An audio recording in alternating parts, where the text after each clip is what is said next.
You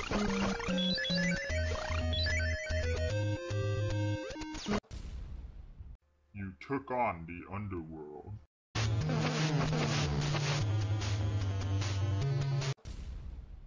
Defeated Medusa.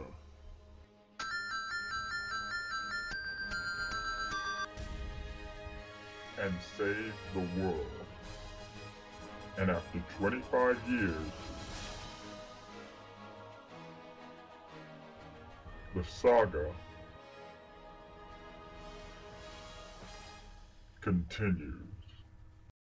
Again today I will go soaring through the sky.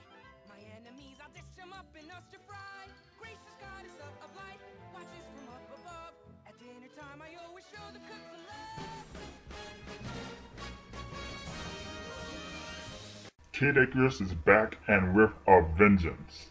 Okay, so long story short, Medusa has been resurrected, and it's up to you, Pit, to stop her and her little army of minions from raining down chaos and destruction upon the earth.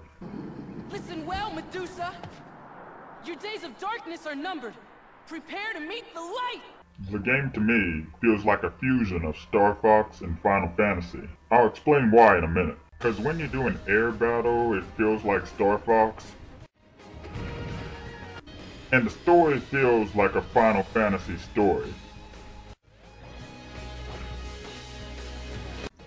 With each enemy you defeat, you gain hearts. Another way to gain hearts is that you can trade in your weapons for hearts, or you can use your hearts to play at a higher intensity. But why would you want to play at a higher intensity level? Because you'll gain better rewards that way.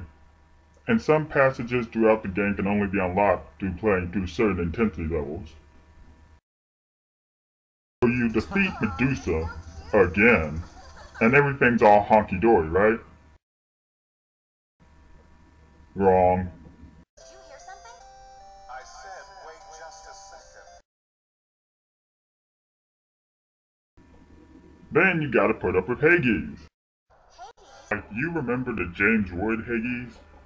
Well, this Hades is like 10 times that Hades. Let's get this party started. Welcome to my underworld, pretty fast. You too, pretty talented. And that's where the game starts to get the Final Fantasy theme, because at first it was about defeating Medusa, then it was about defeating Hades, then it was about defeating Viridi, goddess of nature and all that, then you had to defeat Space Invaders, then you had to defeat Pyron, the sun god, who acts a lot like Might Guy from Naruto. And there's just so much story in this game. Not that that's a bad thing, I just wasn't expecting it.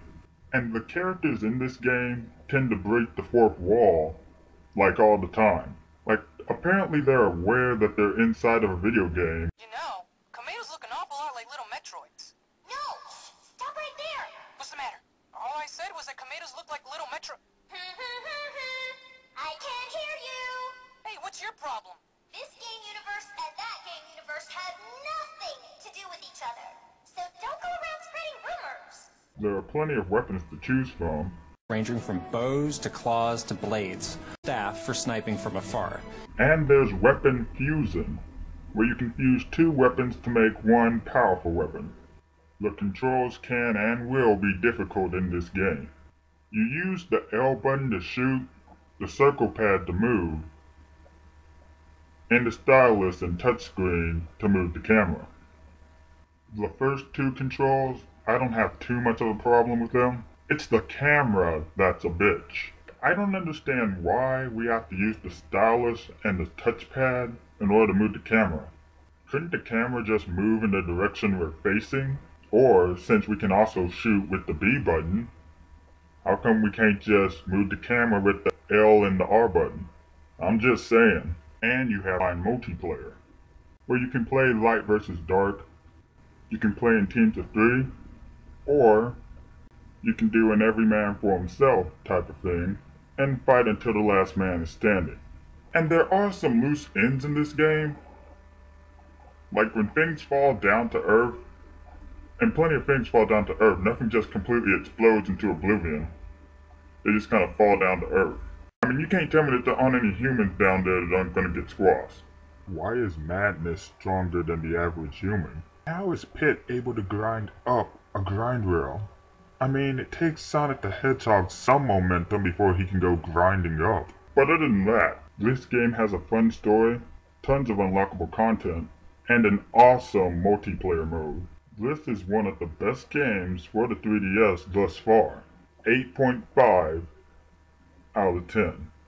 The first time I saw Kid Icarus in 3D, I thought he was gonna crash and burn like he did in the storybook. Instead, he flies higher than I ever anticipated.